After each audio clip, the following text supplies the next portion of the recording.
Hey everyone, how y'all doing? Right, let me just check one little detail here first.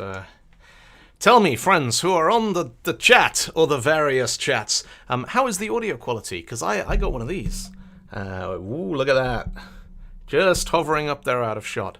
Which apparently is supposed to be the most amazing microphone in the world ever, and it's a blue Yeti, although it's black, but it says blue on it in large letters. Yes, apparently it's very good. Now the only slight caveat, I did a whole bunch of testing with different mics and things, some of them, if I do some typey, some of them made that very entertaining. Hello Tess, how you doing? Going to the gym? Advent of Code, it's like a brain gym. It really is. I would go to the gym, but they're all closed and have been almost all year. So I rely on vigorous intellectual typing problems to keep me good. Sound is crystal clear. Ah, that's beautiful. Excellent. Right, let me just check that the setting is, so if I switch over to my pay-per-view there, that should be good. Yep, that's nice. That's nice. Right. Who likes the gym? The gym is one of those interesting things that it's like unit tests. Nobody actually likes doing it, but people who do it a lot just seem to be better at things. And you're like, what do you do? And they're like, oh, I write unit tests, I go to the gym, and they probably drink herbal tea, and they do mindfulness and do all those kinds of things. There was a great article in The Guardian, a paper here in the UK. I say paper, it's a website that has a newspaper, about jogging, and it was this person going, I jog, and I feel better because I go jogging. But I hate jogging. It is horrible. It hurts. The only thing I like about jogging is the bit where I finish jogging and look at my Fitbit and discover that I spent less time jogging today than I did yesterday.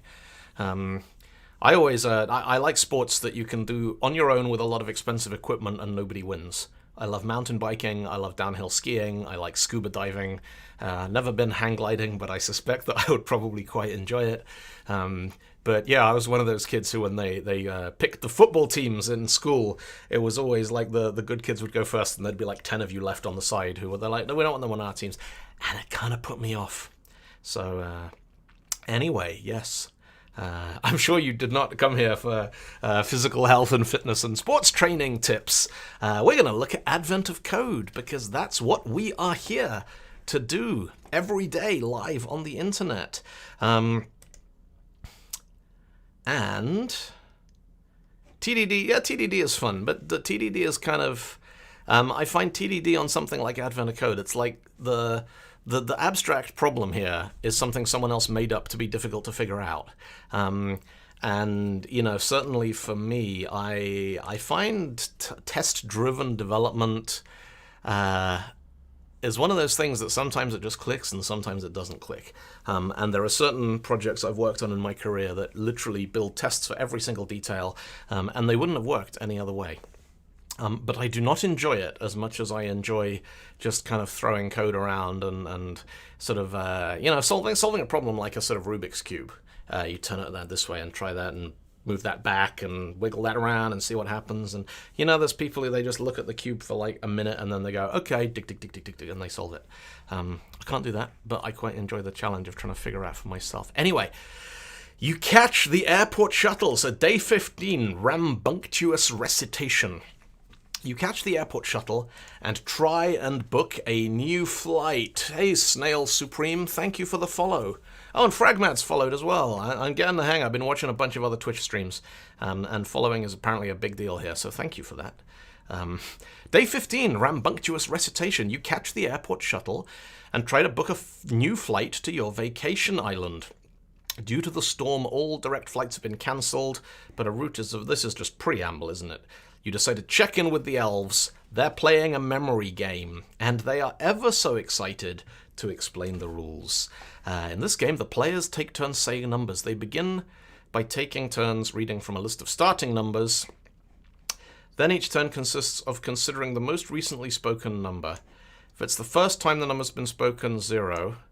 Otherwise, the number had been spoken before. The current player announces how many turns apart the number is from when it was previously spoken. So, okay, starting 0, 3, 6. My turn, 0. Next turn, 3. Next turn, 6. Next turn, consider the last spoken number 6. Since that was the first time the number had been spoken, the fourth number spoken is 0. Ah. Turn 5. Next, consider the last number spoken. Again, since it had been spoken, so we've already said 0, so now we need the difference between round 1, round 2, round 3, round 4. 4 minus 1 is 3. Turn 6, last number spoken had been spoken before. 2 and 5, 3. 3, 3, 3 is 1. Okay, okay. Interesting. Interesting.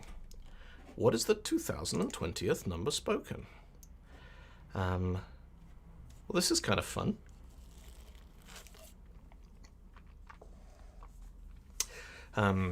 Chaotic Black says, good problem today. I thought about it for some time but couldn't figure it out.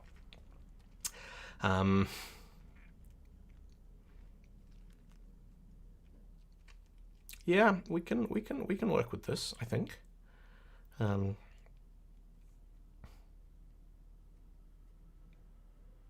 What language should we do this in? C# with JavaScript. I think it could work quite neatly in either of them, and I have no particularly strong feelings. I was doing C# this morning. Lisp. You want to do it in Lisp? There's only 2 slight problems with doing it in Lisp. One is I do not have a Lisp interpreter. JavaScript, you're asking us, the answer will always be Rockstar. Right, let's look at it in JavaScript, and maybe we'll do Rockstar for the second part of the stream today, once we've solved parts 1 and 2. Like I said on the thing yesterday, so far I've managed to solve parts 1 and 2 every day live on the stream. I think the first day that I fail, the first day that I have to come back and catch up, is going to be the day I just give up and I delete my Twitch account and no one ever comes back. So I think it's very much in my best interests that I want to try and at least stick to something that feels solvable. Let's do JavaScript. We've done a couple of days of .NET and little bits of Rockstar and Logo and stuff so far. Do you have dictionaries in Rockstar? No. Rockstar does not have associative arrays. Rockstar only has arrays, and also Rockstar arrays in my interpreter are actually JavaScript arrays with like Rockstar drawn on them in crayon. So I think we need something a little more capable for what we're trying to do here. Right. Let's have a... Hey, Tanai, welcome. How you doing?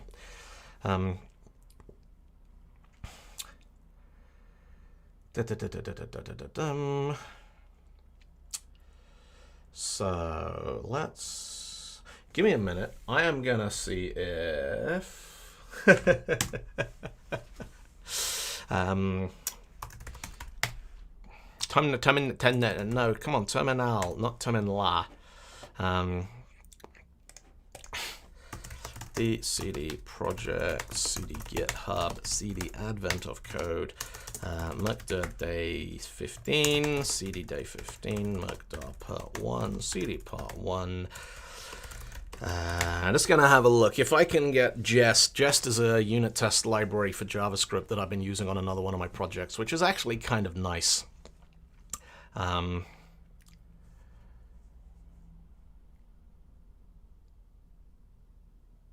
I'm just going to install that in case we need it later. But I'm going to start poking the thing around by just doing my favorite ever blank HTML document and hack some script into it. So new file, save as, index.html, that'll do nicely. Boom.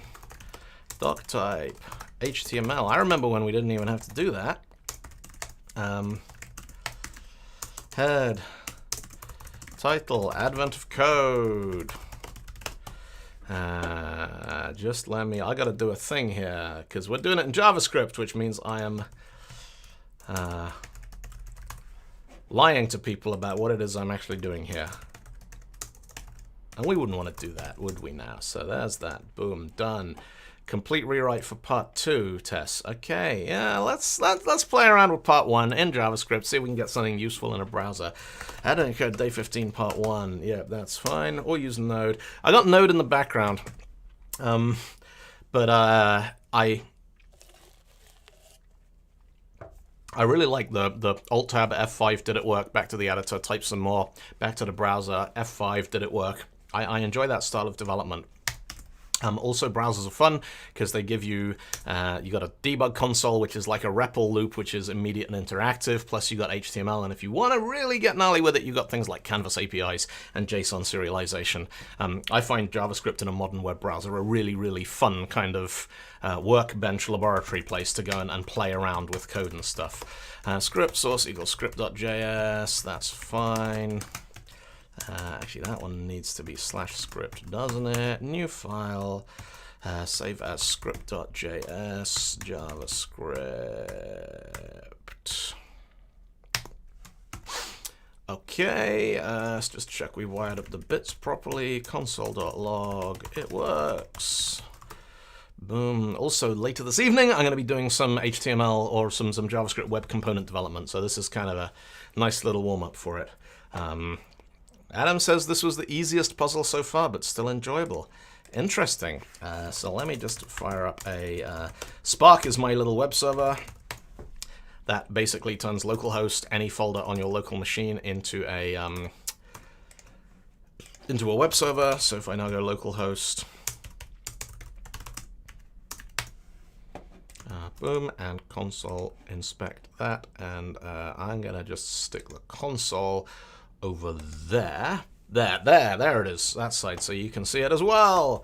And there is the console. It works. Okay, we got the thing wired in. So we are looking at, now I seem to recall overhearing some chat that said that today the input was just provided inline. So starting numbers are 0, 3, 6. So let's jump over into this. Let input equal that 036. Okay, so now what we want is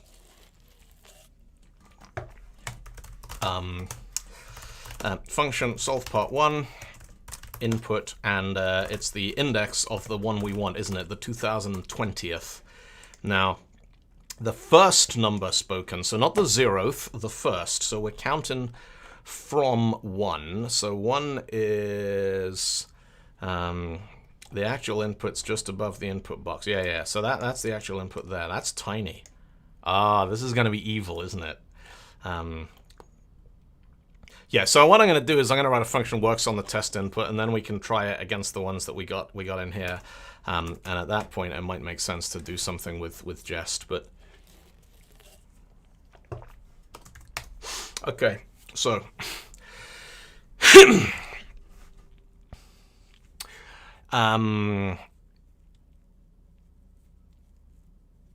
we've got, so the way that this thing works is we're going to build a huge big array. Are we going to build a huge big array? We've only got 2020 to deal with in the first instance. And 2020 is not that big for an array. And I've already seen a couple of comments that people had to completely rewrite for part 2. So I'm going to solve part 1 quickly, so we got lots of time to do the rewrite if that should become necessary. So we want the number that gets spoken in order. So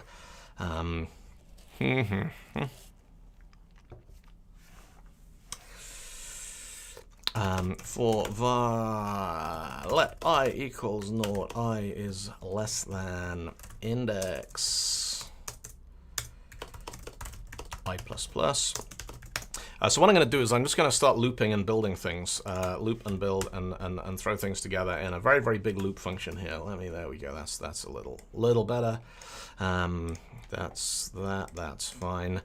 So we are going to, if our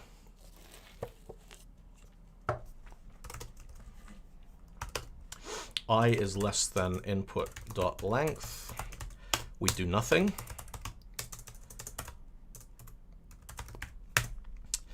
Then what we want to do is, so look at the most recently spoken number, the number that was considered last. So let last spoken number equal input. Now I just want to check, I think there is a JavaScript last element in array syntax. Yeah. No, we just got to do length minus 1. All right. This is another thing where languages that just let you say array minus 1 to get the last element off. Console. So let's see if that works. Console.log input last spoken number. Okay. Because it's JavaScript and because we got it here in a browser, we can say let foo equals array 1, 2, 3. Boom, that's nice. Let me make that a little bigger. No, foo minus 1 is undefined. But foo.length minus 1 is 3, which is the final element, which is the number that was last spoken.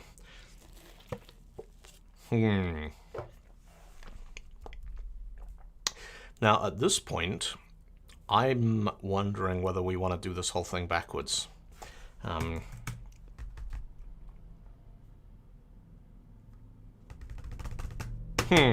Right, I'll explain my reasoning for that in a second. Hey, Giotto, how you doing? Welcome to the stream, friend. Good to see you. Gotta say, good to see you. You're the little word Giotto. You're red. You're in a chat window right now. But it's nice to see you. So, hey, welcome. The reason I'm thinking we might want to do it backwards is because we need to find some kind of distances. So at this point, we've got a let this index equal I, let last index equal input.index of, or is it find? What the hell is the JavaScript array find element index is gonna give us back the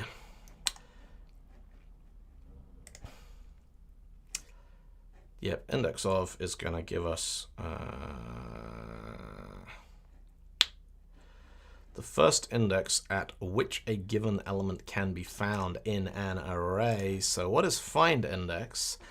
Find index is a predicate function, and index of is just a comparison function. Input.index of last spoken number. Now, if last index is less than 0, it means we never saw it before.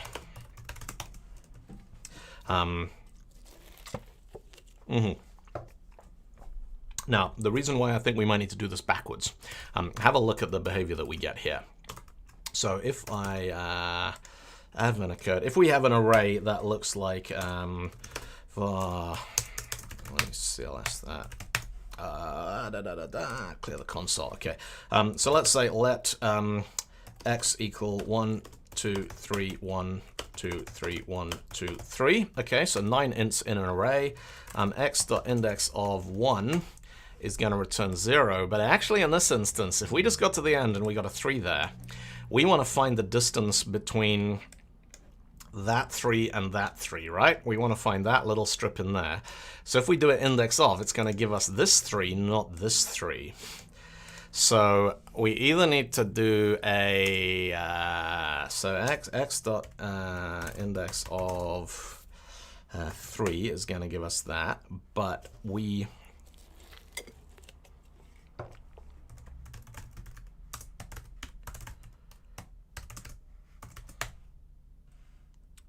Yep.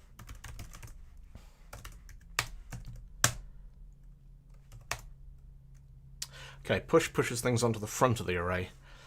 Pop is going to push them off push things off the beginning of the array.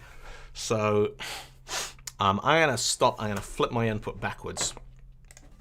So solve put one is do that, and I'm going to just say y equals x dot reverse Let's just check what we got there, X and Y.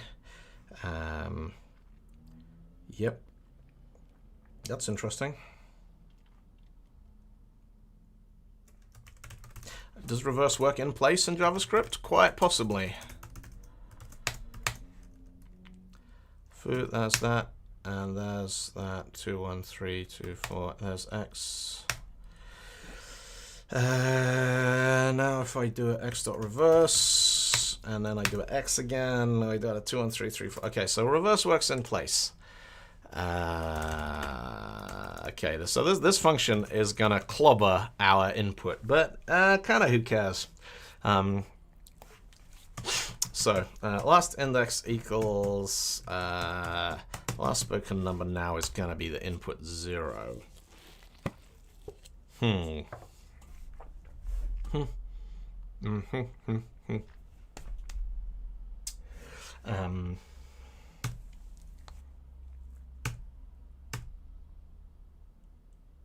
No, it's not. Hang on. Let result equals new array. All right. So this is maybe not terribly efficient, but I think the approach might be a little clearer from what we're doing here. So if I is less than input dot length, result dot push input I. Okay. So that's whatever we got there.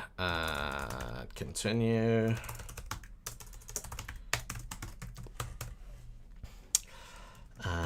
And then we got the whole, if I is less than, so I is now greater than the length of the input. So we now want to say, all right, the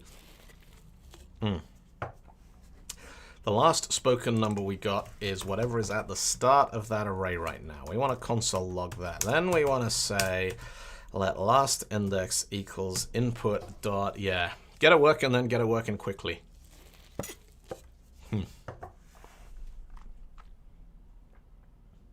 Now that index of function, we probably need to pass in a constraint on that because we don't want the first one. Yeah, from index, that's exactly what we want. So r.index of, so at this point we say don't look at the first element in that array. So we know that we've got that number at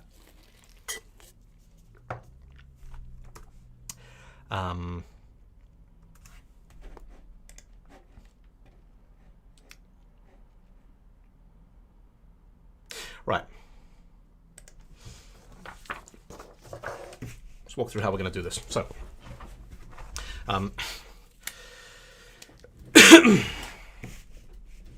we've got over here, we've got our input, which in this instance is going to be 036, yeah? So, first thing I'm going to do is reverse that is going to give me 630.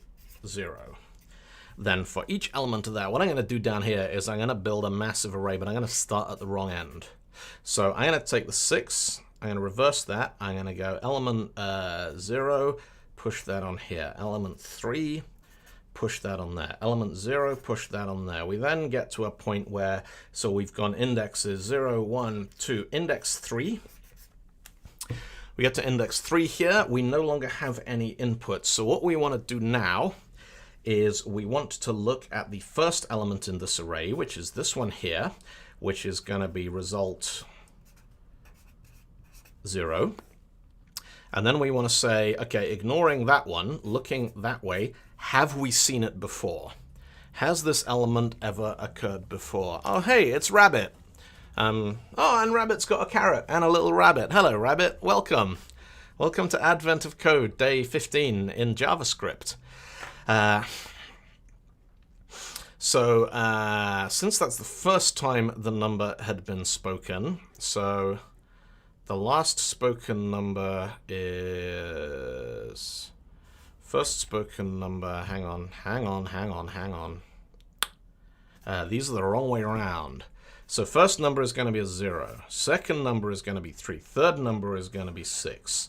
Then we want to look at the last spoken number. Has that ever been spoken before? We look that way. No, it has not, so the next number becomes a 0.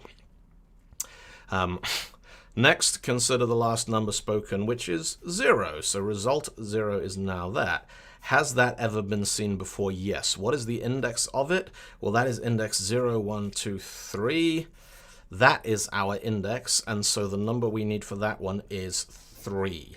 Now we look at the last number which is spoken, which is 3. Has that number ever been spoken before? Look at the index here. What do we got? Well, now that's index 0. That's 1, that's 2, that's 3. So we bumped on a 3 again. Yeah, this looks fairly pleasant.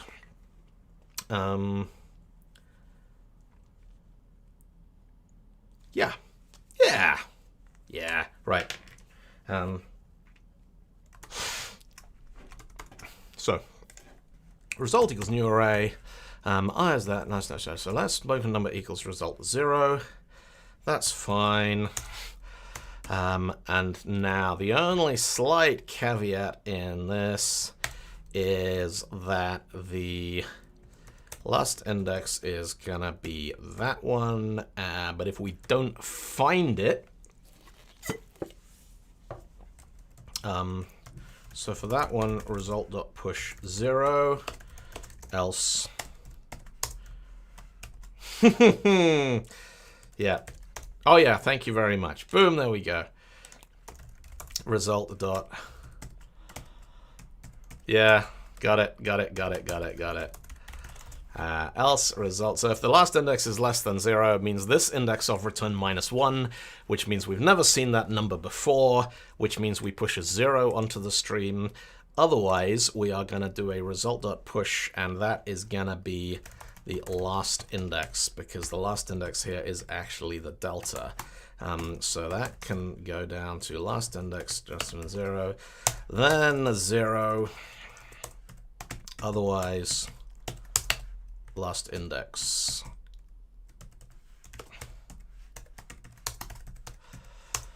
And that.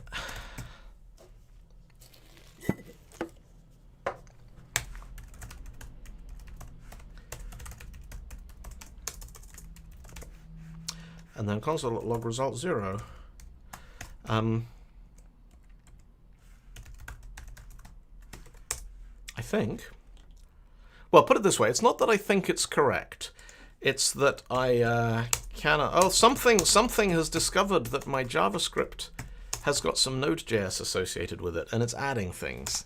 So input equals 036. Let's do that. Solve part 1 for input, and we wanted 2020 here, didn't we? So jump across into that one.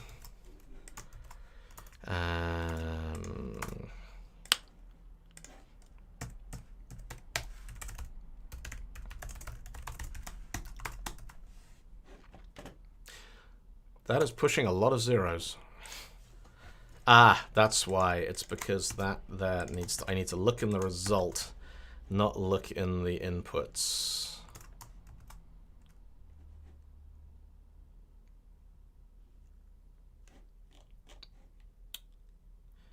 And it's still giving me back a 0. Why is it giving me back 0? Right, now comes the fun part.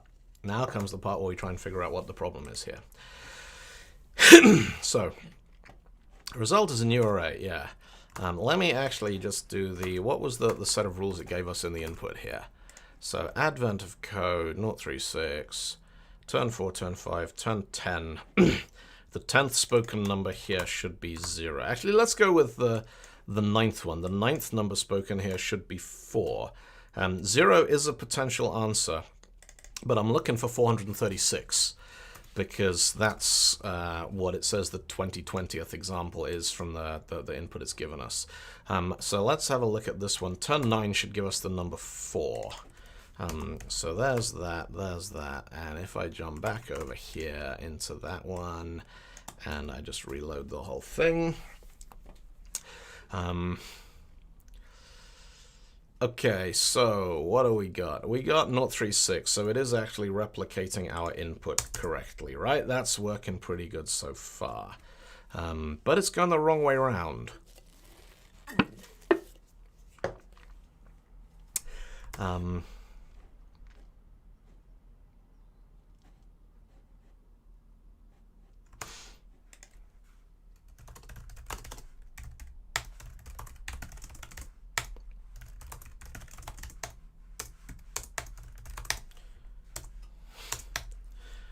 Interesting. Push is... I need to push onto the beginning of the array, not onto the end, which means I think the method I need is JavaScript push onto start of array. It's either insert or it's something weird like shift. Unshift. Unshift is the method we need. YouTube stream shut down. What? No. Chris is saying a YouTube stream is shut down. Let me have a look here. What do we got going on? Why did the YouTube stream shut down, Chris? What happened? Yeah, unshift is the method we need. Well,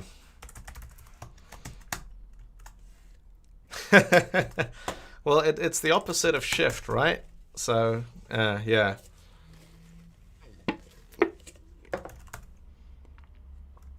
All right, let's run it again.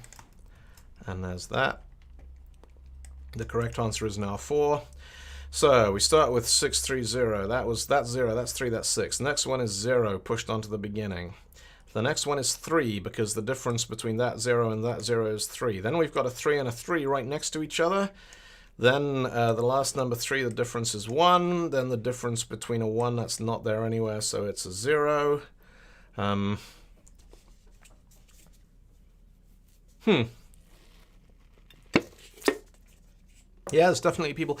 Chris, I think maybe your computer might have been like used as a like burial ground or something. Yeah, but the problem with add is the add doesn't suggest where a thing gets added to. If I array to add something, insert would be the method I think would be logical. But yeah, what do I know? So I'm only a humble programmer. Solve part 1, input on 2020. There we go. Boom. That's 436 is the correct answer. So let's just check that on a couple of others. So I'm going to just scrub this this dumping the thing to the console because we probably don't need that. And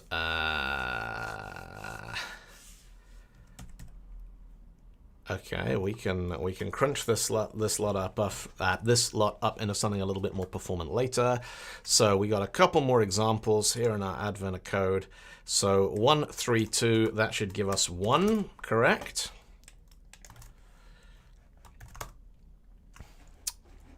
There we go. That's 1. That is correct.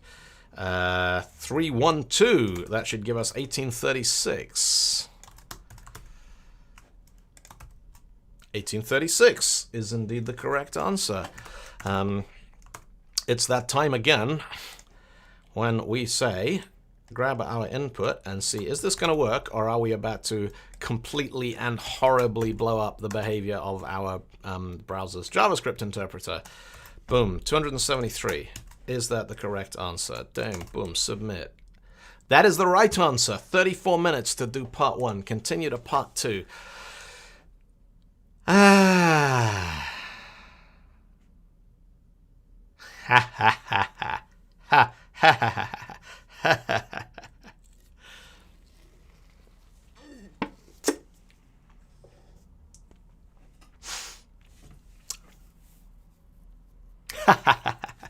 So it's the same, only with much, much bigger numbers. Time to check the performance of your code. So,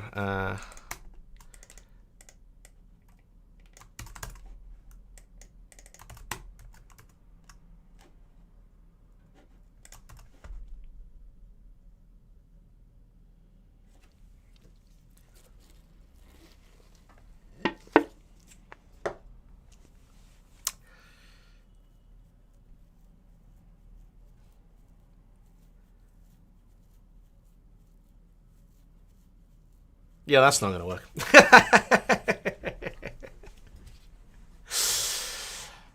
Okay. Fruity. Very fruity. So, well, on the one hand, we just leave that running in the background while we think about it. And if I tab back to that at some point, it's got a number in it. We won. But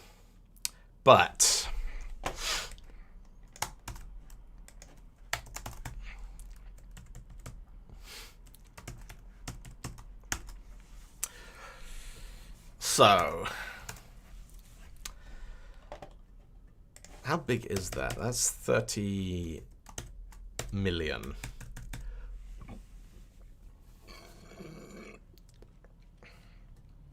Which is crunchy.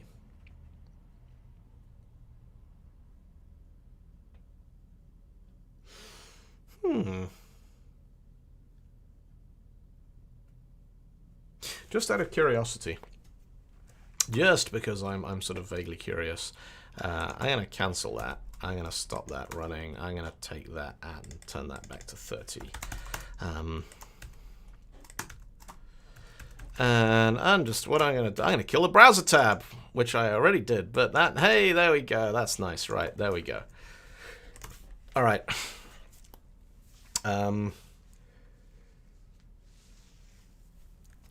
Some people implemented something with a lot less list operations, loops and loops memory, and just put in the 30 million and got an answer 2 seconds later, and some had to rewrite. Yeah, I can easily believe that.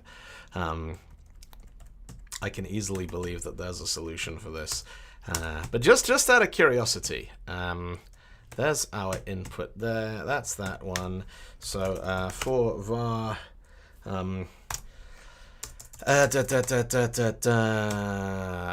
let times, or let cases equal 1 to 1, 10, 100,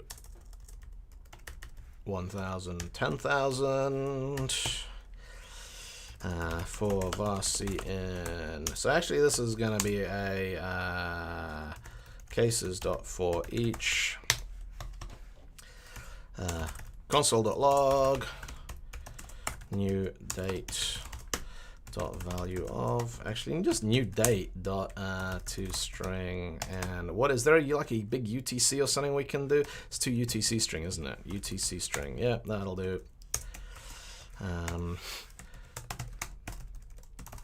Solve part 1 input, and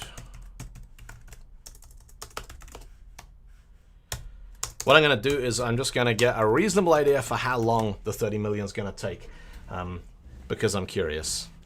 We are going to need to rewrite, but I just want to understand what are we up against before we start rewriting, because until we've established a base case, we don't really know what better looks like.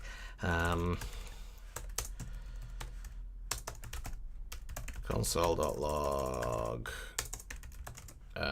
C. All right. So spin that, run that, inspect, console. Okay, we need some value ofs. Let start equals new date dot value of. Let done equal new date dot value of, and then we want a console.log done minus start.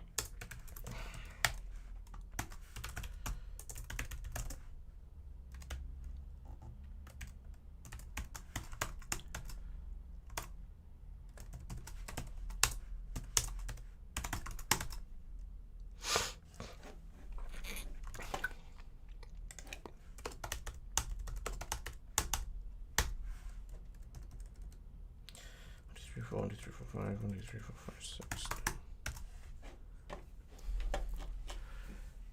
Yeah. So the number we're looking for is 0, 0, 0. Those are taking less than a millisecond. Value of in JavaScript gives you milliseconds since the epoch. 0, 0, 0, 21. So 10,000 cases takes 21 milliseconds. 100,000 cases takes 1.5 seconds, and 1 million cases is still running. So we have a horrible, massive exponential spike there in the time taken to run the input, or the relationship between input size and output. So that's not going to work. So interesting. Right, let's have a look at our code.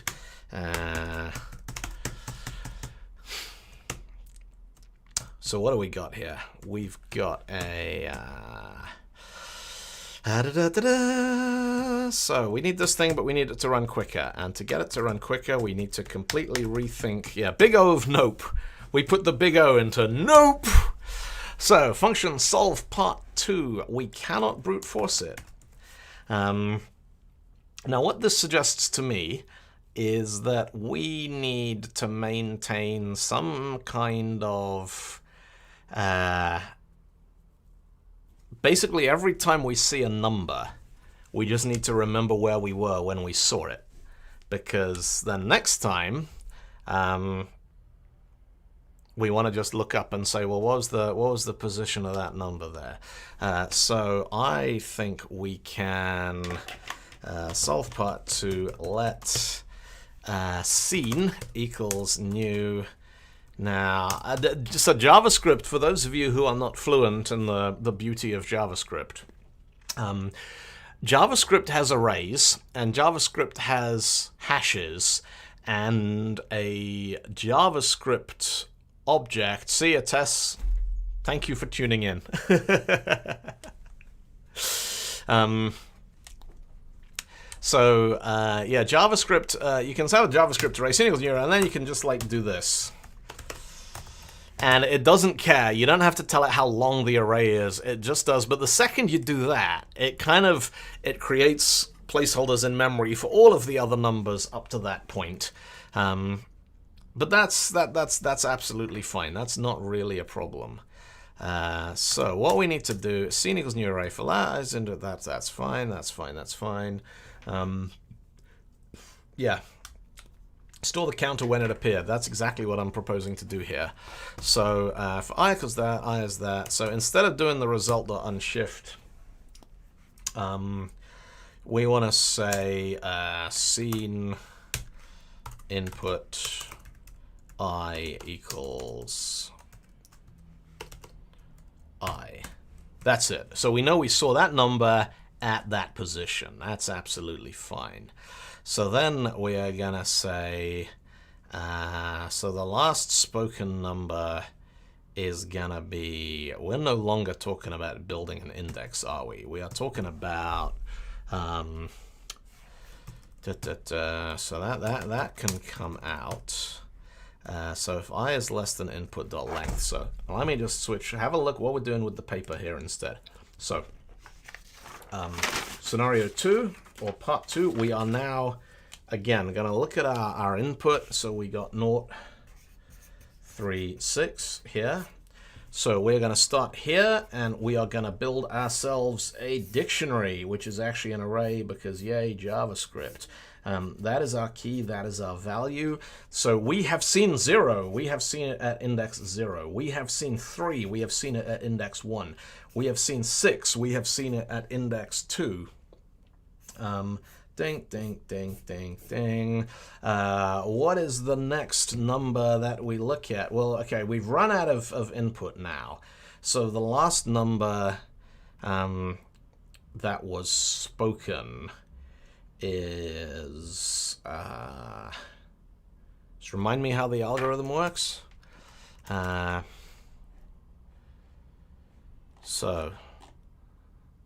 Yeah, now consider the last number spoken, 6. So once we get to the end of the input, look at the last number spoken, which was 6. Since that was the first time the number had been spoken, the fourth number spoken is 0. So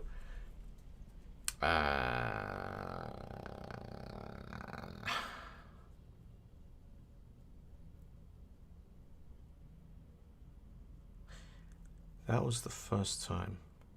the number had been spoken.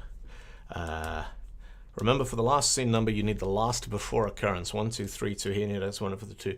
Current last number index is current index -1, so no need to worry about it. So we actually need to...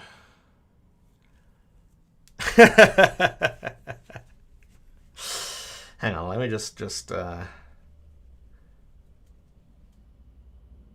we in theory only need to know the last position we saw something at. So that gets us to the end of our starting numbers, right? So that's the start. Then we say for I equals 4. So 0, 1, 2. Actually, this is I equals 3. Fourth number. The index is 3. I equals 3. We are going to say 0, 3, 6, 3.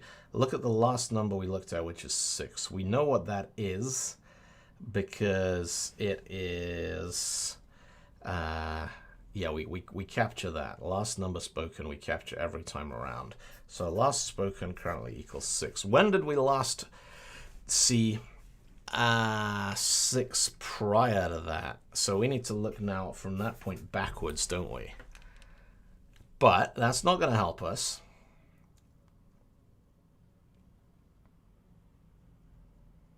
We need to start, I think we need to start one...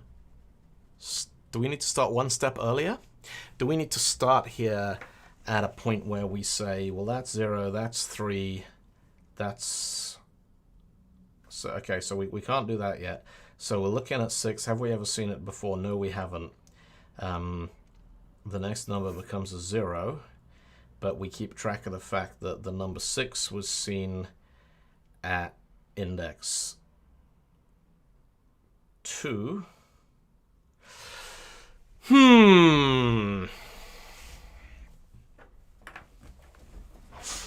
There we go.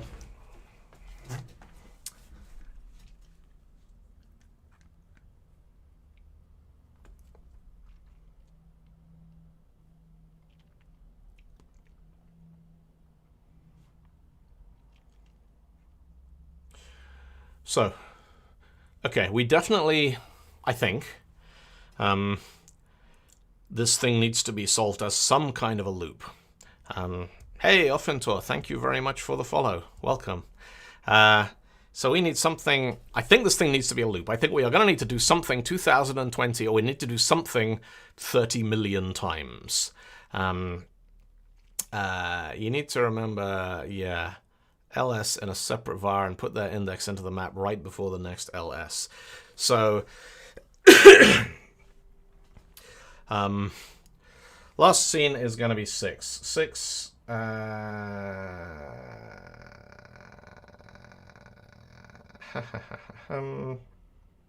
actually, forget that. Forget all that completely.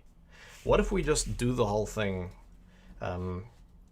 So we've got our input equals I, but I doesn't really matter. Last scene is always going to be whatever the index of I is. So I starts off there.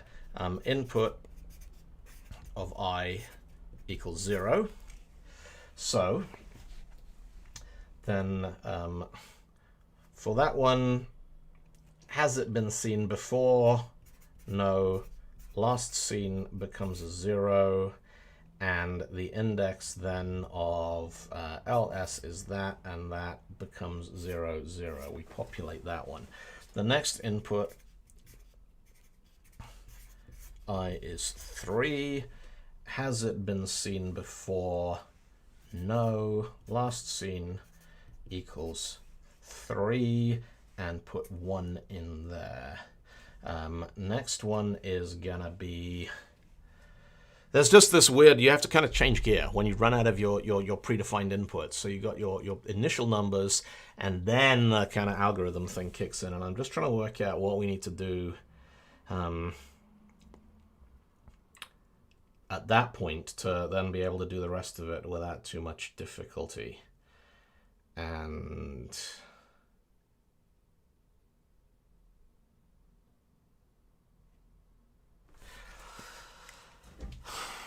I'll play with some code again. The paper is not immediately yielding anything that I would consider to be a useful solution. Scene input I equals I. That gets to there. Then at this point, we want to look at the last number that was seen. Scene input I. So that, we're going to grab that, put that in there. Let's call it indexes. Okay. Last scene equals that. And then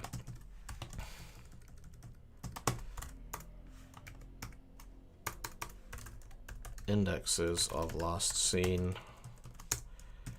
equals I, so that's fine, and that's nice, and continue. That gets us there. So now we want to say, all right, we now want to know what was the index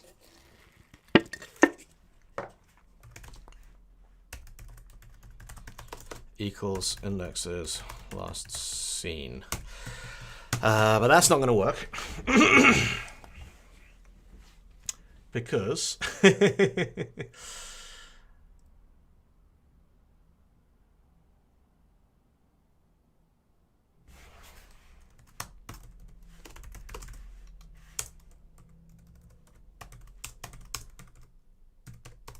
this might.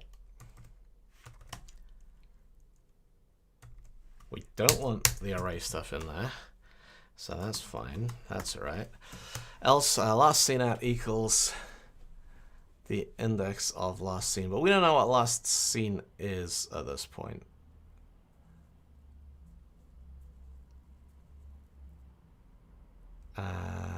No, we do. We do. Last scene equals last scene. So if last scene at is less than 0, then this one is 0. Otherwise, it is the difference between index minus last scene at. Last scene index is I minus 1.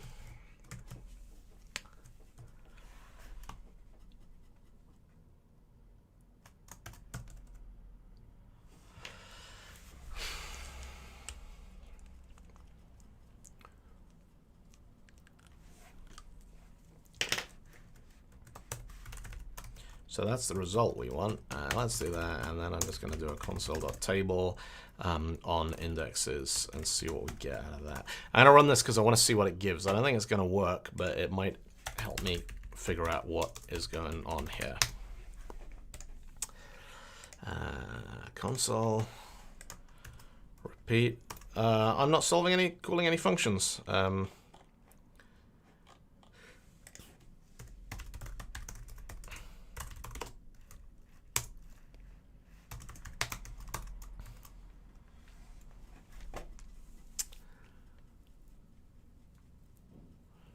And this is why you need to store the last before the occurrence of the last element.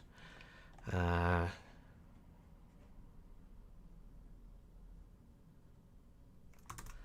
right, so we've got here. Let me just shrink that down a little bit. So index here, we've got what are our inputs? 1, 12, 0. So we've seen 1 at position 0. We've seen 12 at position 1. We've seen 0 at position 2. We've seen 20 at position 3. We've seen 8 at position 4. And then, boom, result is not defined because I've still got a... no. That one there. What is it they want? They want the last scene, yeah.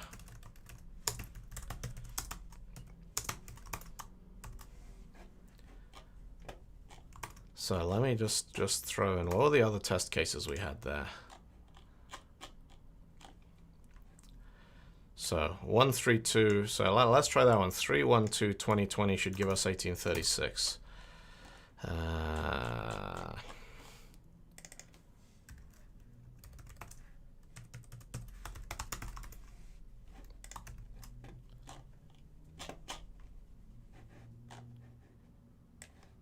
No, that's choked. That's not going to work.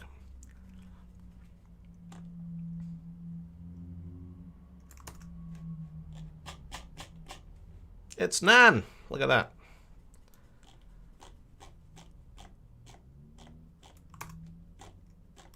Let's go back to some really easy inputs. So,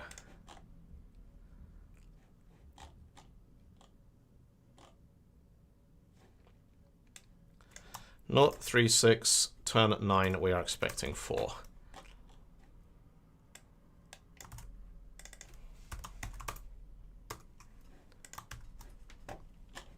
Nan, blown up. Why?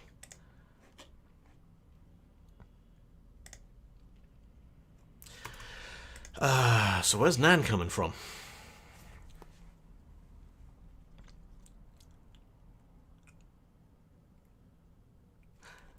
Indexes is a new array. Yeah, that's fine. So if I is less than input.length, last seen equals input I. So last seen at that point is gonna be 0. We've seen 0. Indexes of 0 equals 0. Yep, that's fine. Next. Index of, is I is less than input.length? Yes, last seen as input I is going to be 3. Indexes 3 equals 1. Yep. I is less than input.length. Yes. 6. Last seen is 6. Indexes of 6 is 2. So far, so good. We've got 0, we've got 1, we've got 2. Then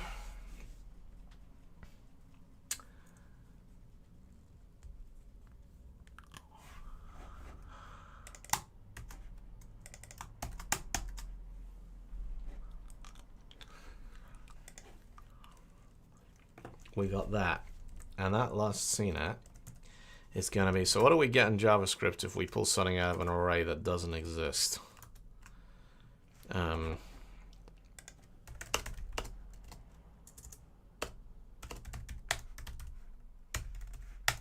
Undefined.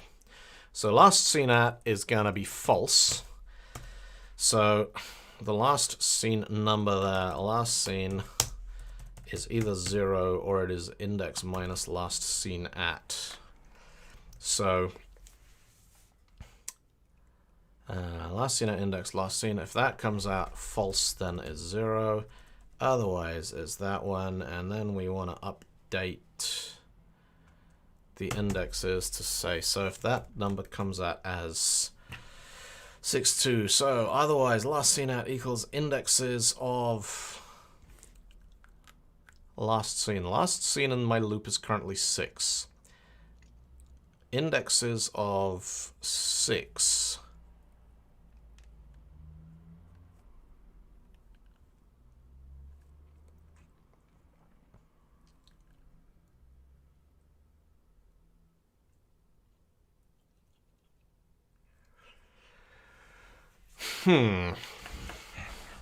So, what we got here, right, I'm gonna crunch the things on paper again. So, what do we got? We've got, actually, I'll tell you what I'm gonna do. I'm gonna just move that over there ever so slightly.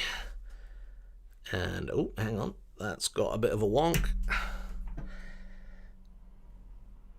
Spatial anomaly. That needs to be like that, I think. Yeah, there we go. Look at that. Beautiful. The thing I'm using for the overhead thing, by the way, is a piece of software called Camo, which is brilliant. It turns, this is the Camo, which you can't see because it's desktop shared. There we go. So this is the Camo Studio thing that just turns my old iPhone 5 into a really, really good high-def webcam, and it's got exposure and white balance controls. And it's brilliant, and I love it very much, and it's turning old hardware into good stuff. Right, show me the paper. So, what have we got here?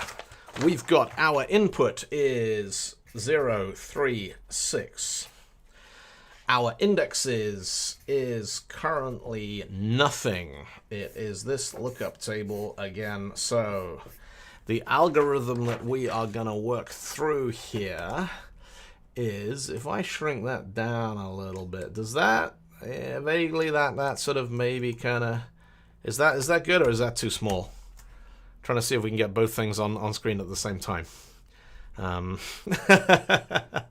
Yeah, this thing here, that one there, is an iPhone 5. I can show you. Look, see that? Yeah, iPhone SE. Very, very good phone back in the day, and they have just phenomenally good cameras in iPhones. And yeah, Camo is a really smart piece of software. Right, so we are gonna first of all let indexes equal new array. That's fine, we've got that. I equals 0. Boom. I'm gonna use a different color for the instruction pointer. So I 0. If I is less than input.length, yes it is. Last seen is gonna be input I equals 0. Okay. Indexes of last seen equals I. So indexes of 0 equals 0. Yeah. I++. I is now 1. If I is less than input at length, last seen equals input I. Last seen is 3. Indexes of last seen 3 equals 1. Loop. I++. I is now equal to 6. No, I is now equal to 2. If I is less than input.length, yes it is. Last seen equals 6. Yep. Indexes of last seen equals I. So indexes of 6 equals 2. Okay. I++. Is I less than input.length? No, it is not. We come down here into what is known as the alternate. Last seen at equals indexes of last seen. So okay, so I think this line here is the line that's going to crack the algorithm. Last seen at equals indexes of last seen. So last seen at is going to be indexes of last seen, which is going to be 2. That's not right.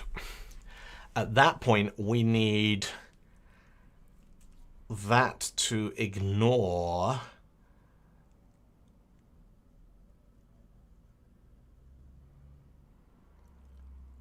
the existing element. We need it to ignore the one that we're looking at. So at this point, I equals 3.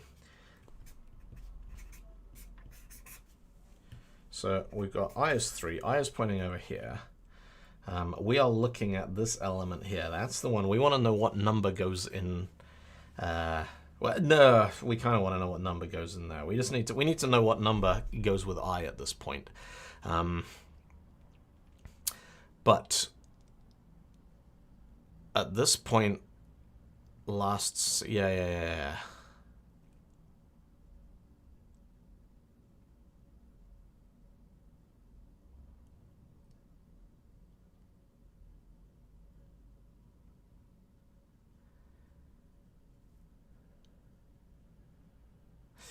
We need to, I think we need to be able to pick something up on the second iteration. I think the 0, 0, okay, that's fine. Then 6, then we get out of here. That number 2 there, it shouldn't be there yet. Or we need some way of saying, don't look at it yet.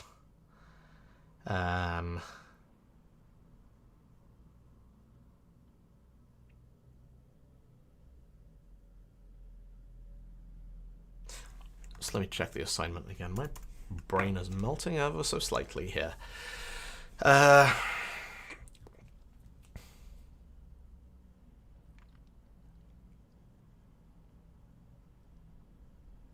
Since that was the first time the number had been spoken. So that number has only been spoken once. If last seen in index is new last seen equals 0, new last seen equals index minus index is last seen, possibly index is last seen 1, index is last seen equals index minus 1. Hey, it's my programming. You want to type JavaScript, you get your own Twitch stream.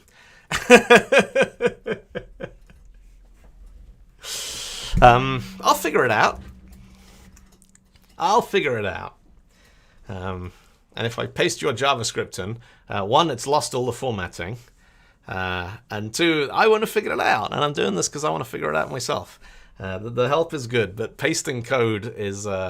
I'm not going to grab that unless I get really horribly stuck. And I'm not horribly stuck yet. I'm making progress with it. So...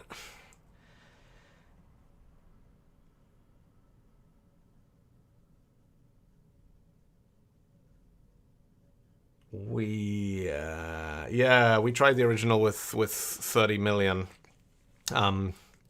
So I ran a quick timing loop, Chris, where I ran it with an input of 1, 10, 100, 1,000, 10,000, and 100,000. And there's a massive, like, exponential spike. Big O of probably C to the n, constant to the n on that. Because it went from 10,000 was 1.5 seconds.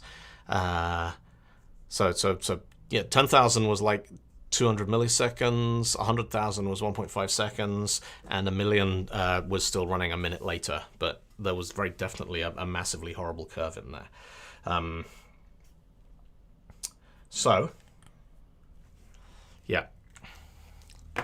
Index equals new array. And last scene equals -1. Yeah, I'm thinking that there's something we need in here that is like right at the end. We go through all that. This is the thing we don't want.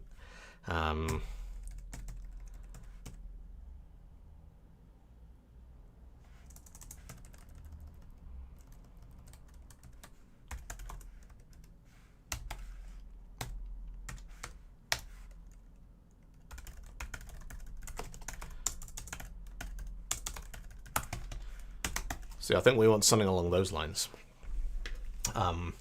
Because that, I think, will...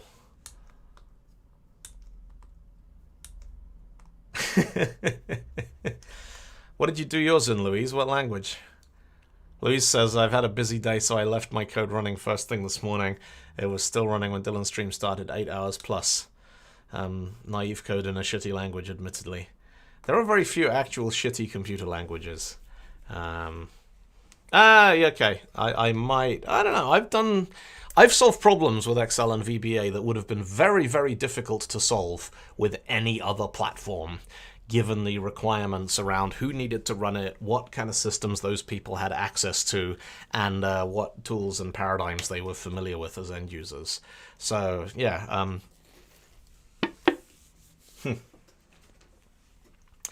Anyway. Let's try and figure this thing out. So...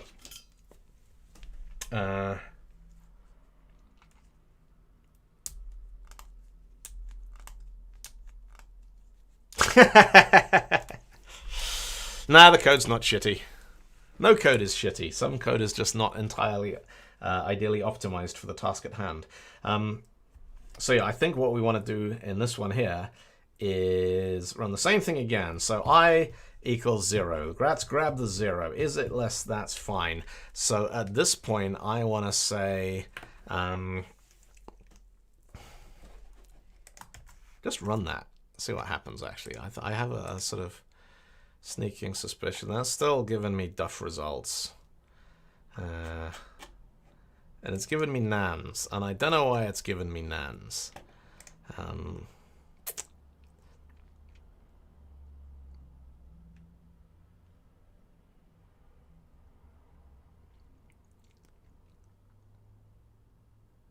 Yeah.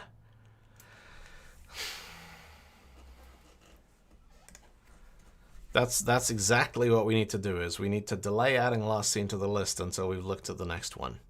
So, now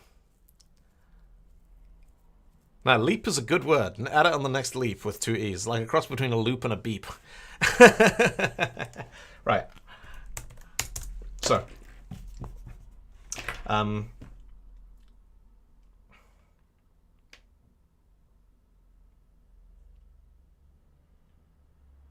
okay, this is how. Consider map instead of array. Is map a type in JavaScript now? Is that just a performance thing, or is there genuinely a... let's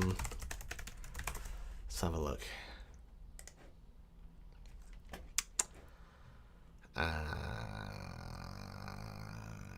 Yeah.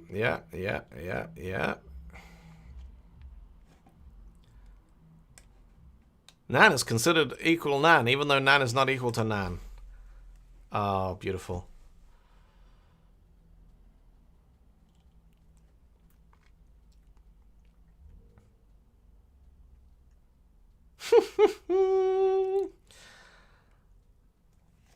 Sonic Pi. Oh, that would be a fun language to do advent code in, wouldn't it? So let me just have a look at map syntax here. Yeah. Okay. All right. Thank you, Adam. I did not know about map. That's the kind of help that's nice, is people going, there's this language feature you didn't know about.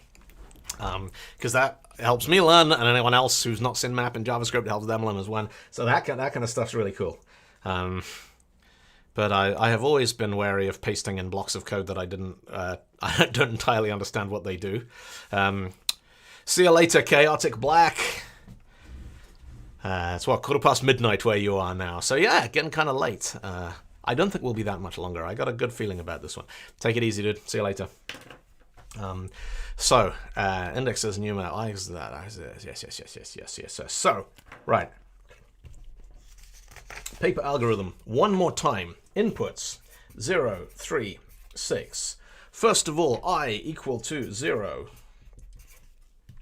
I want to put that in the bucket. This is the bucket over here. Look, bucket. The bucket is going to contain 0. And I'm going to do an I++. Now, I is equal to 1. The value in the bucket is going to be...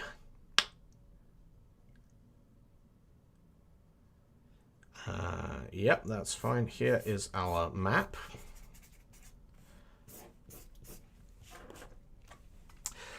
So what we want to do now is that we want to say, so I equals 1. We want to take the 0 and we want to put that over there with its index, which will be I minus 1. I minus 1. We want to take the value we've currently got and put that in the bucket. Next time around. Yeah, I think maybe a bucket is the answer. Let bucket equals nan. So initially, there is nothing in the bucket. So, I equals that. That's all fine. If there is anything in the bucket, then I want to say, so I'm going to call that map to, let's just change that to that. If there is anything in the bucket, map of the bucket equals I minus 1.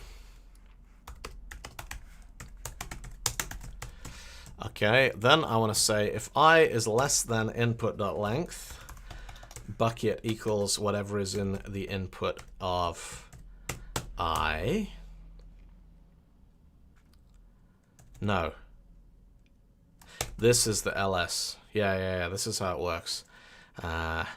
Let bucket and whatever. So we're getting numbers out of here. So 0 comes out, and that is going to be...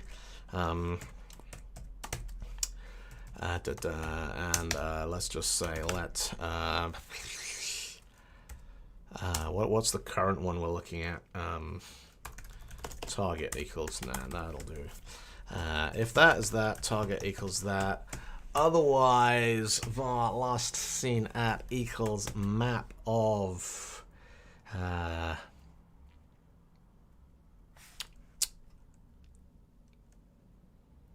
target, which won't match the current one because it's not there yet, because it's still in the bucket. It hasn't been added to the collection. That's fine. Last seen equals last seen at, that's fine. Then at this point, we want to, that comes out, that comes out, that comes out. And finally, we say Last scene at, last scene is that.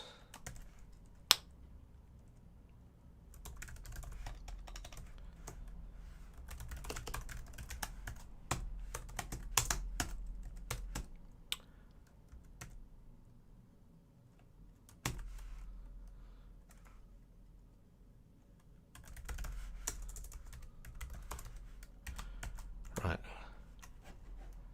See what we get out of this. Nan, we get nan. Where do we get nan? Where the hell is nan coming from? So,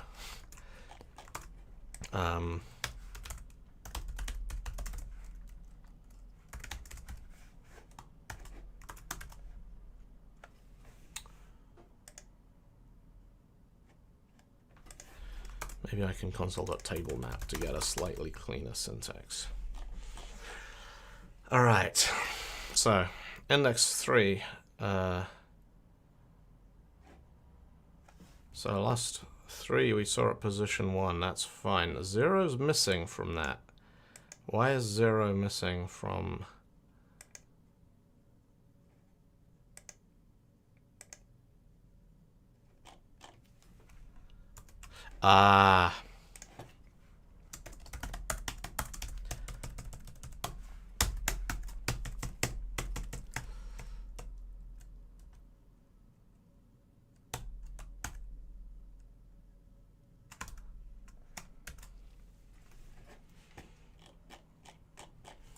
Okay, 0, 0, 3, and 1.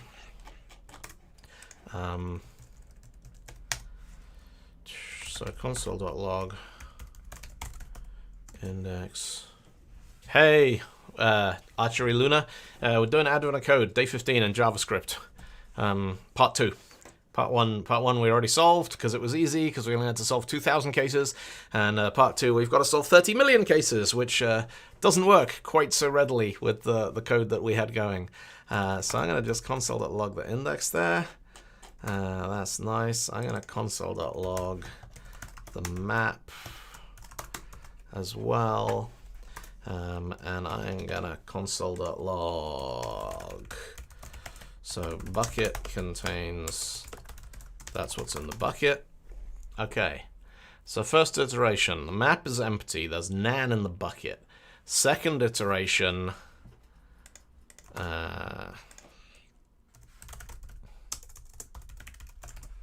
just put a nice big line in there so that we know we've moved on to something different. Right, first iteration, where's that 9 coming from?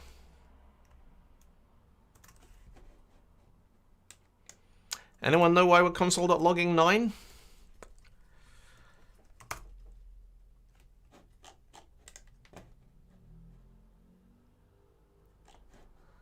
So this is coming from line 22, console.log index. That should be I. That's why it's 9. Right. So, first iteration. The map is empty. Bucket contains nan. Our index is equal to 0. Let me make that a little bit more explicit.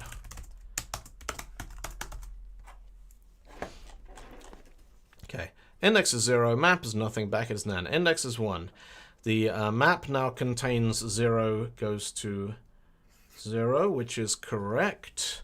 The bucket is got 0 in it, which is not correct. And I want to console.log the target we've got as well.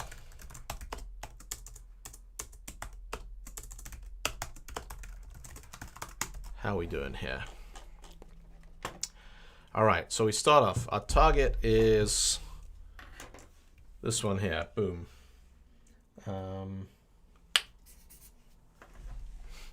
Index is equal to 0. Bucket is equal to nan.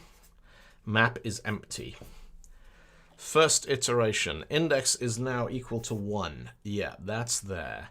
The map should now contain, 0, 0, so that's correct. Target is equal to 3, and the bucket contains the 0 that we saw last time around. Index is 2. The map now contains 0, 0, 3, and 1. The target is indeed 6. The bucket contains the value 3. Now's the part where it gets entertaining. So index is now 4. The map contains, so index 3. So we're looking at this thing here. This is what we're looking at now. So we've run out of inputs. Our input thing here, that's finished. So index 3, the target is 0. There is 6 in the bucket, but that 6 too is in there already. It shouldn't be.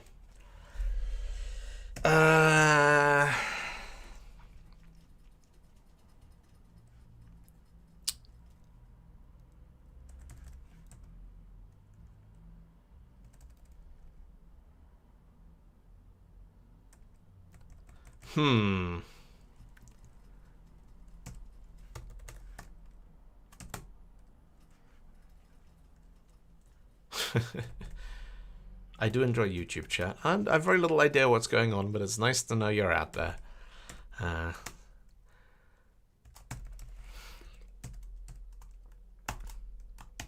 Right. I think that needs to go right to the end. Last thing we do before we iterate. So refresh that lot. Nan's all over the place. Yeah, that's not good. Why is that happening?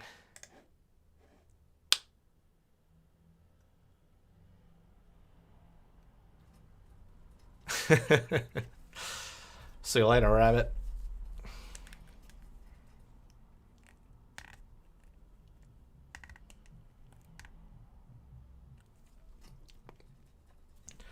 So, yeah, it's going slowly. It's a little bit complicated, this one. Just figuring out the loops and the logic and all the other stuff that we're trying to get to grips with.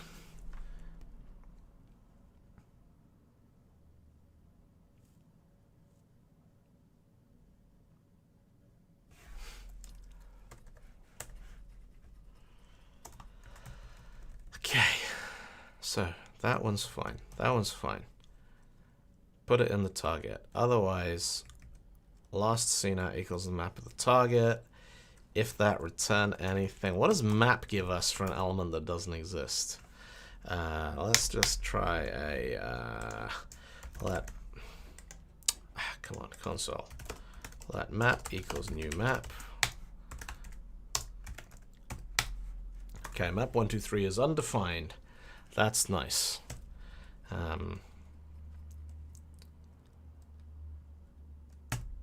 So map is the location we last saw something at.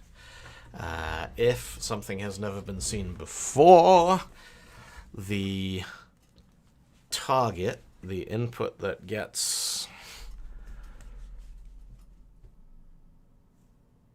plugged in here should be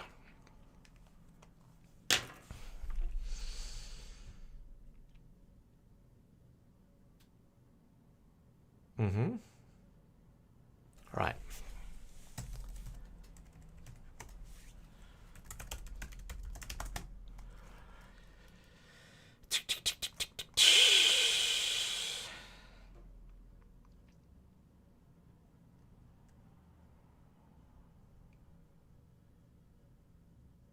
For map, use set kv and get k. Why? What's the advantage, strychnine, of set and get over using indexer properties?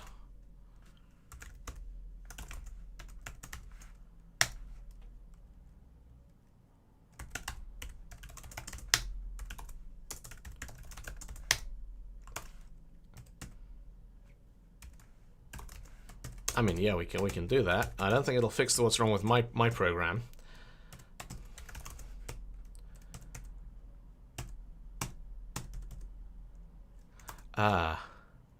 Hang on.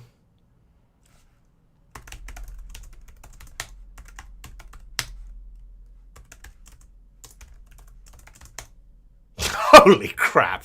That cannot be real. Oh. Wow.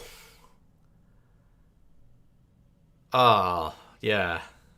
JavaScript, we've got amazing things.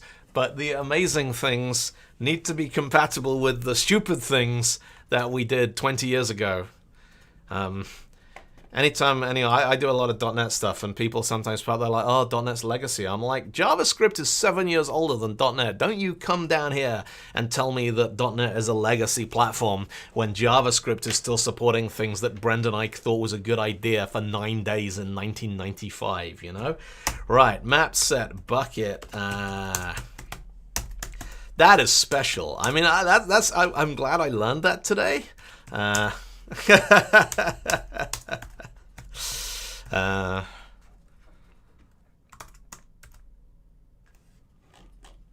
right, that's now just printing. Okay, so what I want to do now is I got a map.set, I got a map.get. That's all very nice. That's nice. And then console.log bucket is giving me nan. Why?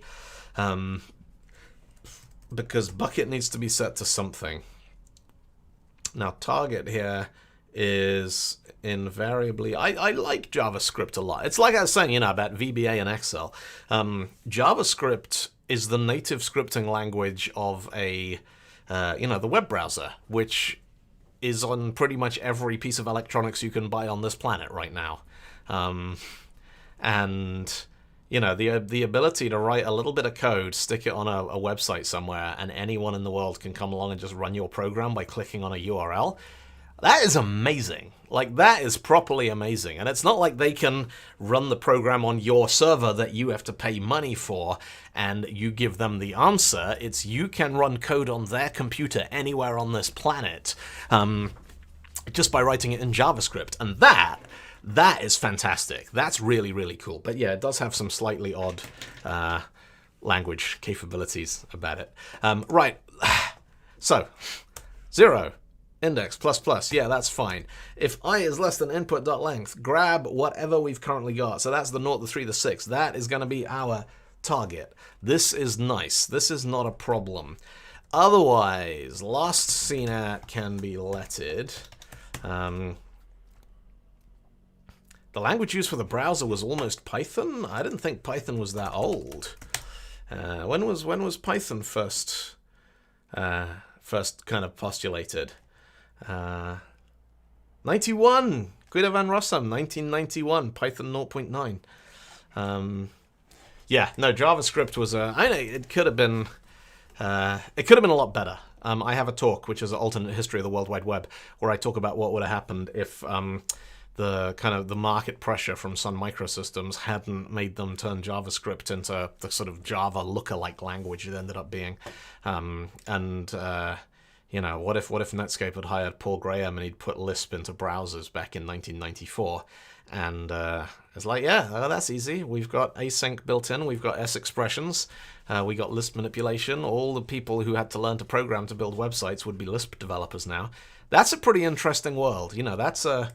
I have not seen the birth and death of JavaScript. Anyway, we're getting sidetracked. I need to finish this damn advent of code thing because it's vexing me. I've seen Gary Bernhardt's WAT, which I thought was lovely, but I've not seen the birth and death of JavaScript. All right, so what do we got? I'm going to put a very, very explicit line in here. Console.log.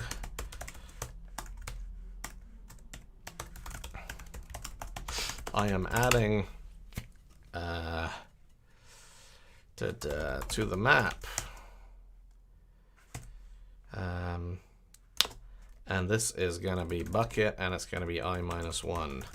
I am adding to the map. Last time we saw bucket at index I-1. Boom. Run. What do we got? Unquote syntax error. What? There we go. Requires not defined. Oh.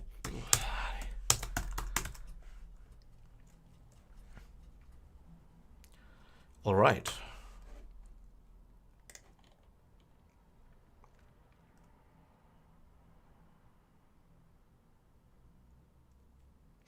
Okay, this is interesting. Last time we was 0, 0, 3 at 1, 6 at 2. That's all fine. That's all fine. That's all fine. I'm going to put a line in here that says console.log. I am looking at index I. My target is target. I'm looking at index 3. My target is nan. Okay, that should never happen.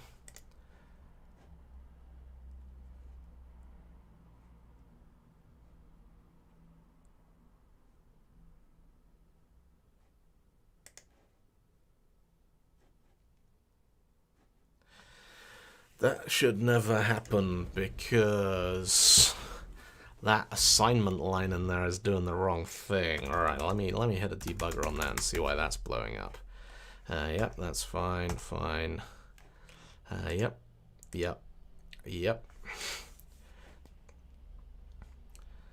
So map in here is 0, 1, 2. That's fine. Target is nan.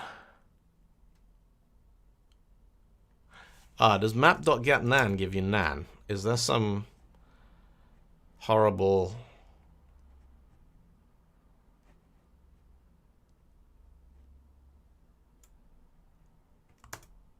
weird quirk of the thing there?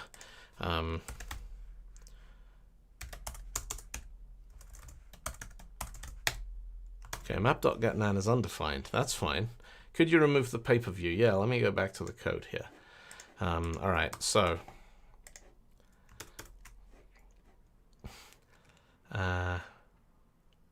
this should never happen, error messages. Yeah, no, that's cool. So what do we got? I'm trying to work out why is the target coming out at nan. Now that's got to be coming out of this block of code here. Okay, so let's last seen at equals map.get. So let's do so console.log. The target is target. Okay, so that should be, yeah, the target is fine. That's fine. That's fine. The target is 6. I'm looking at index 3. That is correct. The target is 6 because that was the last number that we saw. Console.log target was last seen at index. Last seen at.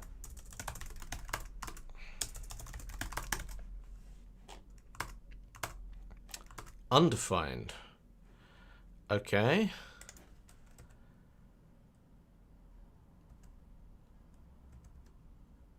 That's interesting. So that is undefined, which is fine. So then we want to say console.log. This means the next number is target.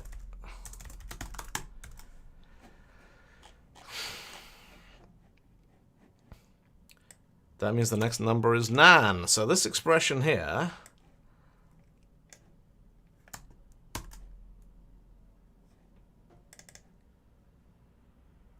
is backwards because I'm stupid. Of course that's dumb. So if last seen at gave us a number, then subtract that number from the index. Otherwise we return 0. That's fine. That's fine. Okay, so I'm looking at 0, 0. I'm looking at 1, 3. I'm adding to the map. Last time we saw 0 at, or I was adding 3 at 1. The target is 6. 6 was last seen at undefined. This means the next number is 0. I am looking at index 3. My target is 0. I'm adding to the map. Last time we saw 6 was at index 2. Target is 0. So now this is the 4 we wanted. Then the 5 we wanted.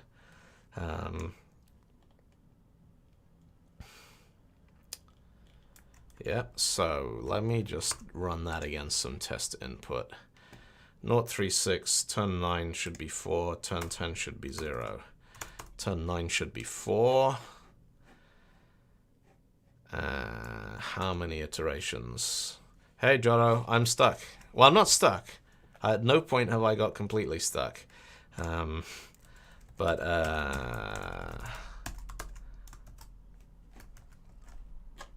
it's not delivering exactly the results that we were hoping for. So right, let me break this thing down. Let's break this down into sections here. So I'm going to stick that over there. I'm going to stick that over there. So 036. Turn 1. First spoken number is 0. Second number is 3. Third number is 6. Now turn 4. Let me do this here. Let me do this here. So there's that. Console.log. Turn I. That'll do.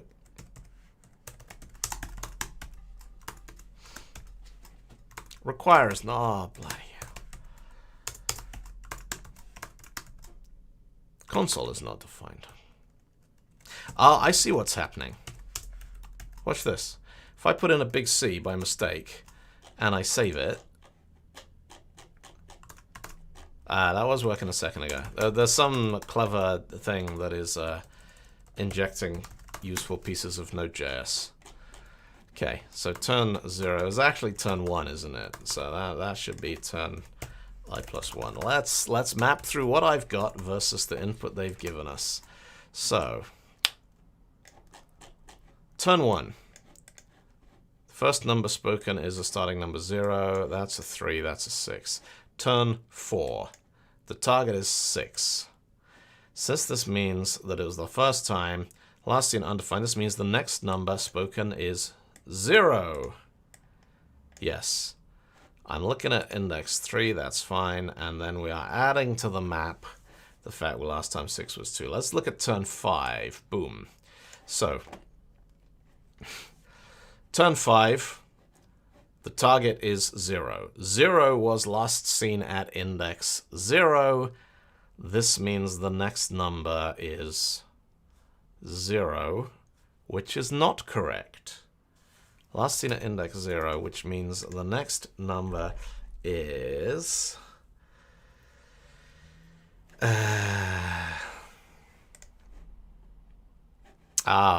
crap.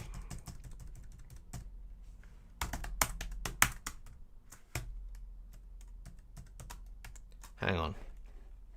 What does map.get give us? It's okay. So we've got hung up on the truthiness of JavaScript is the problem, because we need a type of last seen at equals undefined. This map.get thing here is giving us undefined, but we also have valid results which are 0 coming out of it, and that's okay. That should be, I think, if we do a map.get on something that does not exist, let's do a let map equals new map. Map.set 1 is equal to 0, and map. So now if we do map.get 1, that is 0. If we do map.get 2 is undefined. If we do type of map.get 2 equals undefined, that is true. But if we do type of map.get 1 equals undefined, we get false. So we need a thing that can tell the difference between undefineds and zeros. Okay, this is nice. This is JavaScripting me in interesting ways. So what do we got? We got turn 5 now is the interesting one. Turn 5, the target is nans. We've got nans all over the shop over here. So that now I need to flip that logic around again, because that's now the flip is backwards. There we go. This is starting to work. So turn 4. Turn 4. The fourth number spoken is 0. Turn 4, the next number is 0. That's fine. Turn 5, 0, seen at index 0 means the next number is 9. Why? Why is that 9? The fifth number spoken should be 4 minus 1. The next number spoken should be the index minus the last seen at.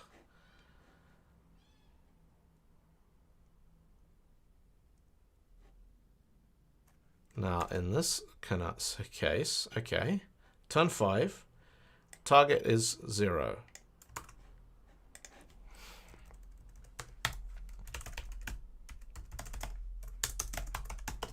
The index is index. Okay. Turn 5. The index is... Why is the index 9? Oh, because... I keep doing that. I keep doing that. That's a really, really, really bad idea. Index is the max, isn't it? Yeah, I'm going to rename that. Input and the thing we want at the end. There we go. Hey, Johan, welcome. How are things, friend? Yep. Okay, yes, it turns out that I'm stupid because I can't do basic numbers in the JavaScript. Turn 5, the index is 4, the target is 0. 0 was last seen at index 0. This means the next number is 4. Yes. No.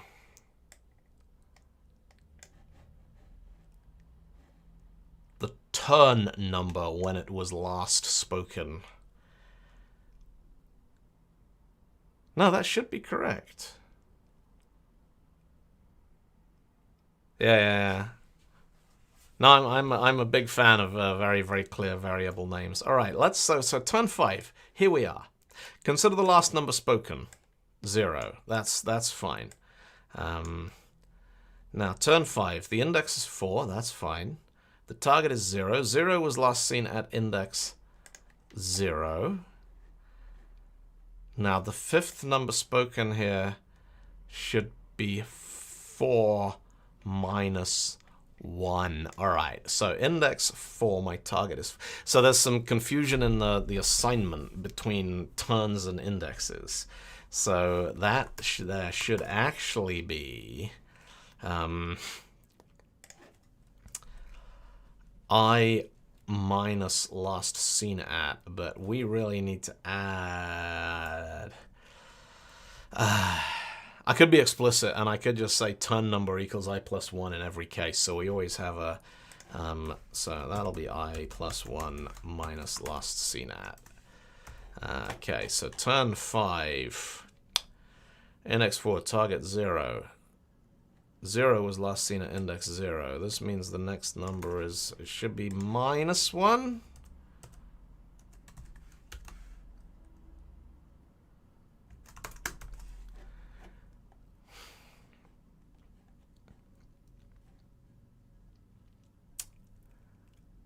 Hey, I'm glad you're enjoying it. I realized, like, with the whole lockdown thing, I can either get kind of twitchy and try all off by one error possibilities until it works. So we are looking for 4 minus 1 is the thing we want to fall out of it. And last seen at... okay, so last seen at here. Oh, yeah. Yeah, right. Last seen at is giving us... that was completely unintentional.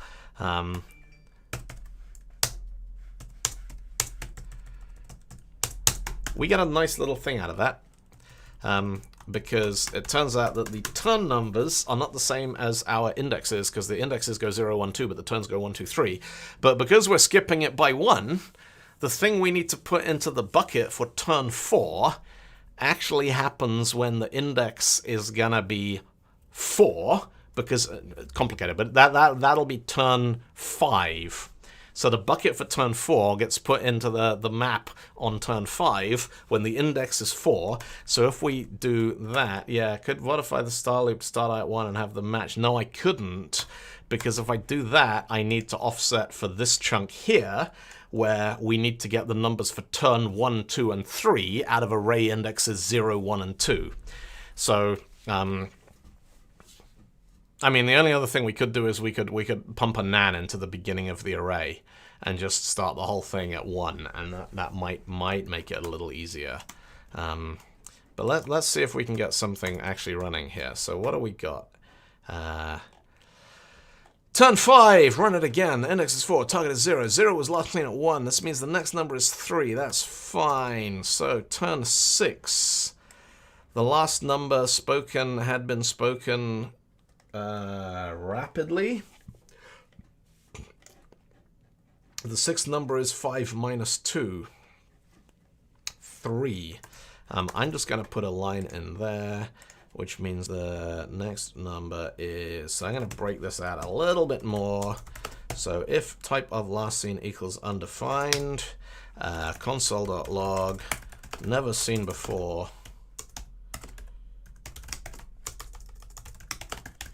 speak 0, and target equals 0, else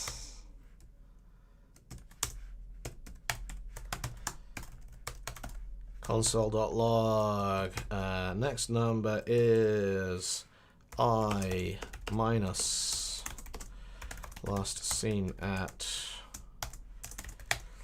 console.log. You like my really kind of high performance debugging approach I got here, where I'm basically writing a very tedious explanation of the algorithm in the JavaScript console?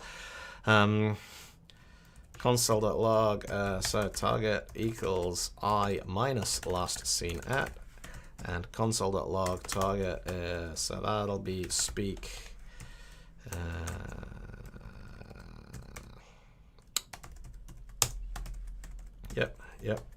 yep, grab that, drop that in there, console.log speak that, and I want to speak the target. So there we go. So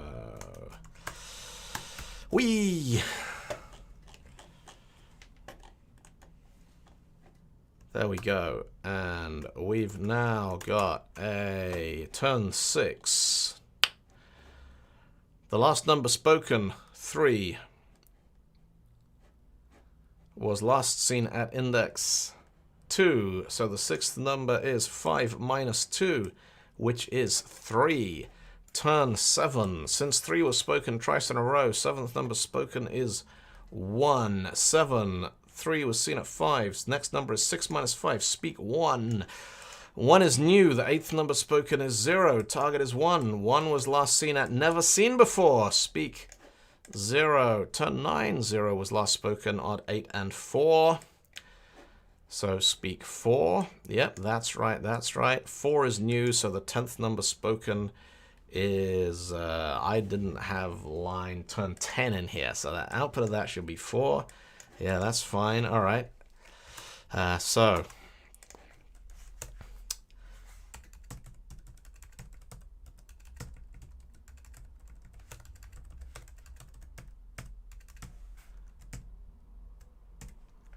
right, let's crunch it.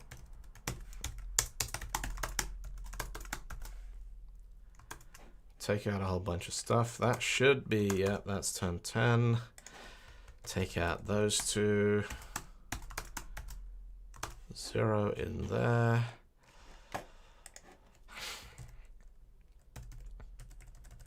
All right, so if we'd solve that for 100 cases, 1,000 cases, 10,000 cases, 100,000 cases, 10 million cases. Boom. All right, that was kind of fruity. Let me just grab a whole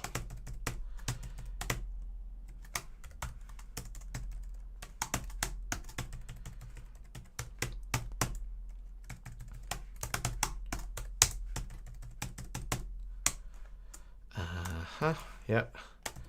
Console.log C. Done minus start milliseconds.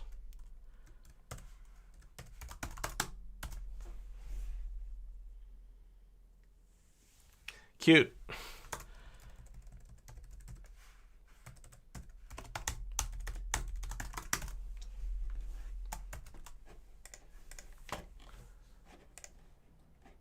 That should be solved part 2. I'm stupid. There we go. Sorry, computer. I didn't mean to hit you. All right.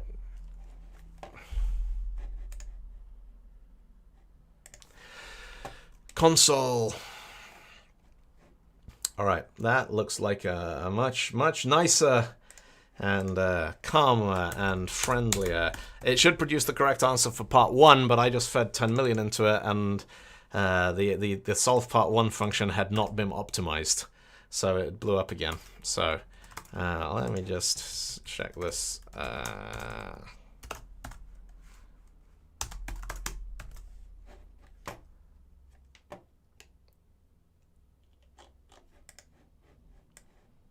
Yep.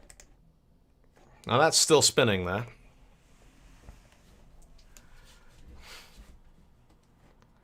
And that one's completely, yeah, right. Let me, okay, there we go. 18 seconds, and that was on 0.00000. So for 100 million, that took 18 seconds to run.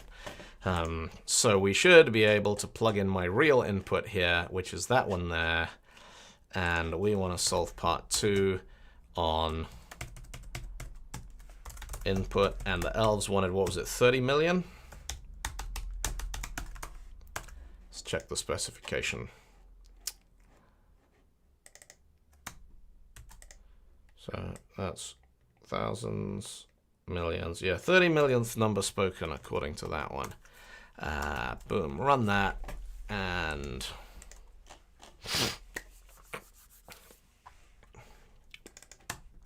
that would appear to be my answer. That would appear to not be anything we should be running.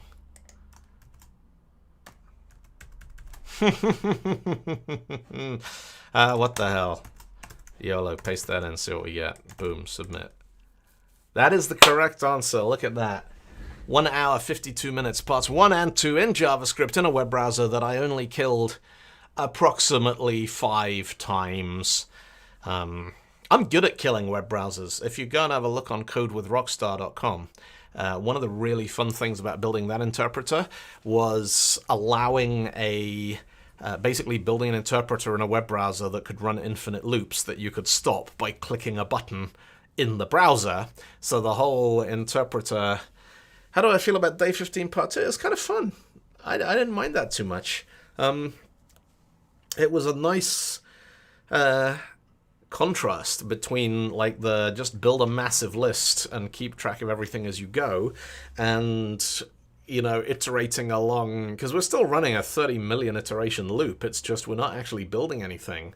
We're just going through it and keeping track of the stuff that's important to allow us to know what to do with the next one, which is something I think is very cool. Does anyone remember the old Spider-Man and Friends cartoon, or the Silver Surfer character? Who, for, not the Silver Surfer, Iceman in the old Spider-Man cartoons.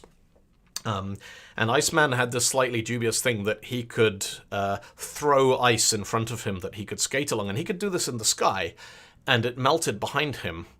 And we were never quite entirely sure. I mean, if you perceive Iceman as a sort of fixed frame of reference, the whole thing is massively unstable.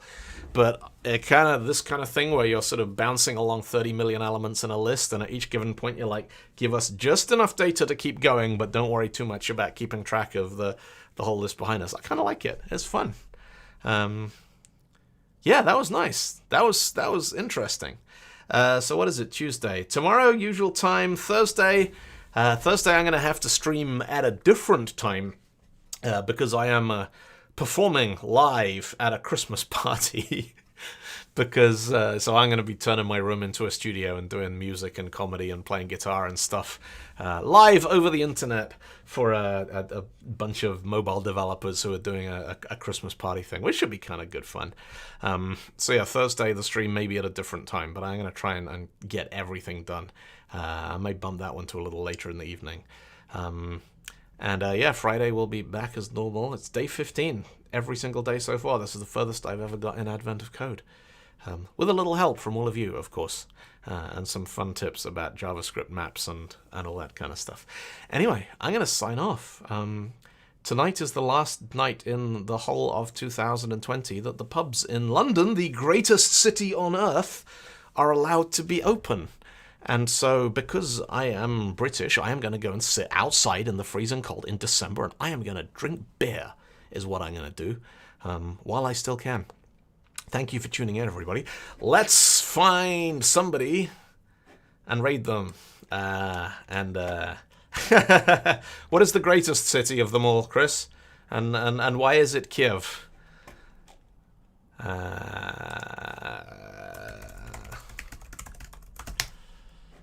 My brother's up in Scotland. He's in the what do I think? What do I think you think is the greatest city on earth?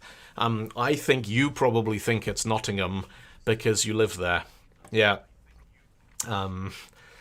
London is an amazing city. I was in central London the other day. I went to meet some friends for a picnic on the South Bank, which is a sort of slightly weird experience when it's this cold and everything.